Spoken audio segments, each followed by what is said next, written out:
आज का पहला प्रश्न है, रामचरितमानस में सुंदरकांड के पहले और बाद में आने वाले कांडों में कौन सा क्रम संयोजन सही है। इसके ऑप्शन है ए लंका कांड उत्तरकांड, बी किष्किंधा कांड लंका कांड, सी अरण्या कांड उत्तरकांड, डी अयोध्या कांड लंका कांड। इस प्रश्न का सही उत्तर है बी किष्किंधा कांड लंका कांड। अगला प्रश्न है, ममता कम बोलती है रेखांकित वाक्यांश के लिए एक शब्द का चयन कीजिए। इसके ऑप्शन है ए मृदुभाषी, बी मितभाषी, सी मृतभाषी, डी समभाषी। इस प्रश्न का सही उत्तर है बी मितभाषी। अगला प्रश्न है, चिंतामणि किसकी रचना है। इसके ऑप्शन है ए हजारी प्रसाद द्विवेदी, बी नामवर सिंह, सी रामचंद्र शुक्ल, डी रामविलास शर्मा।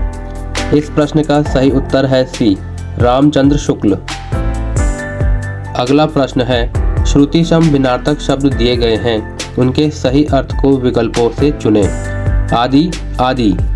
इसके ऑप्शन है ए आरंभ अभ्यस्त, बी आरंभ गर्त, सी आरंभ अंत, डी आरंभ कष्ट। इस प्रश्न का सही उत्तर है ए आरंभ अभ्यस्त। अगला प्रश्न है, महाकवि जायसी का पद्मावत किस भाषा में लिखा गया ग्रंथ है। इसके ऑप्शन है ए ब्रज, बी खड़ी बोली, सी अवधी, डी पांचाली। इस प्रश्न का सही उत्तर है सी अवधी। अगला प्रश्न है, प्रत्यगत शब्द के अर्थ को पूर्णतः स्पष्ट करने वाले सही वाक्यांश का चयन कीजिए।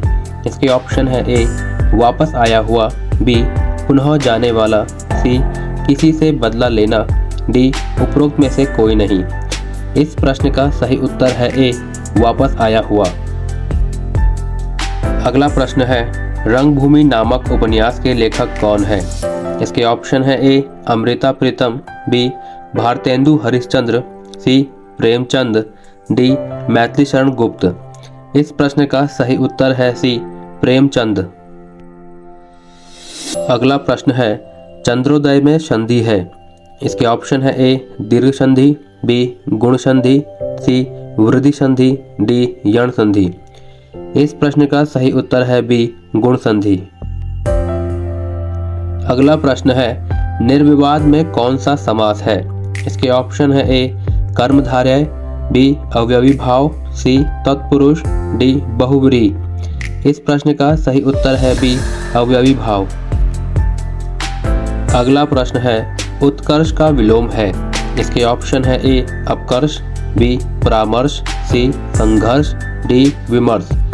इस प्रश्न का सही उत्तर है ए अपकर्ष। अगला प्रश्न है, जिसके द्वारा अभियोग लगाया गया हो के लिए एक शब्द है। इसके ऑप्शन है ए अभियुक्त, बी अधियुक्त, सी अधियोक्ता, डी अभियोक्ता। इस प्रश्न का सही उत्तर है डी अभियोक्ता। अगला प्रश्न है, हाथ पसारना मुहावरे का अर्थ है। इसके ऑप्शन है ए मांगना, बी विस्तार करना, सी देना, डी लेना। इस प्रश्न का सही उत्तर है ए मांगना।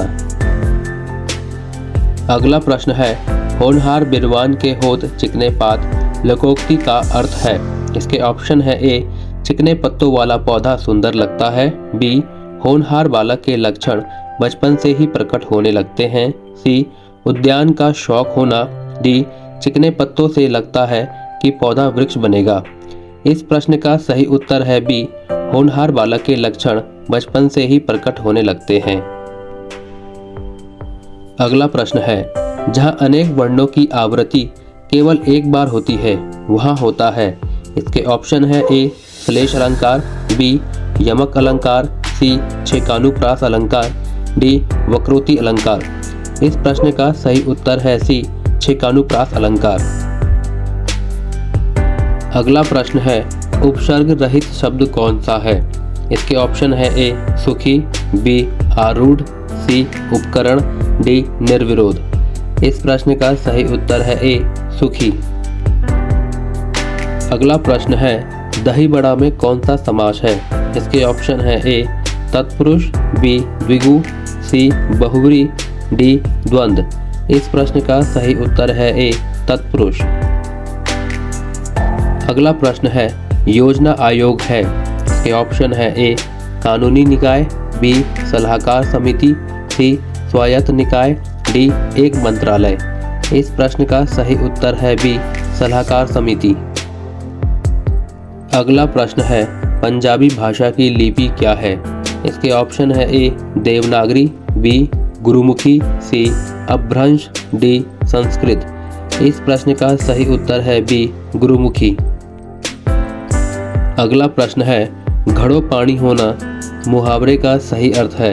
ए भयभीत होना, बी लज्जित होना, सी कीचड़ होना, डी हार मान लेना। इस प्रश्न का सही उत्तर है बी लज्जित होना। अगला प्रश्न है इंद्र शब्द का समानार्थी शब्द है। इसके ऑप्शन है ए पंचबाण, बी पिनाकी, सी शक्र, डी मनोज। इस प्रश्न का सही उत्तर है सी शक्र।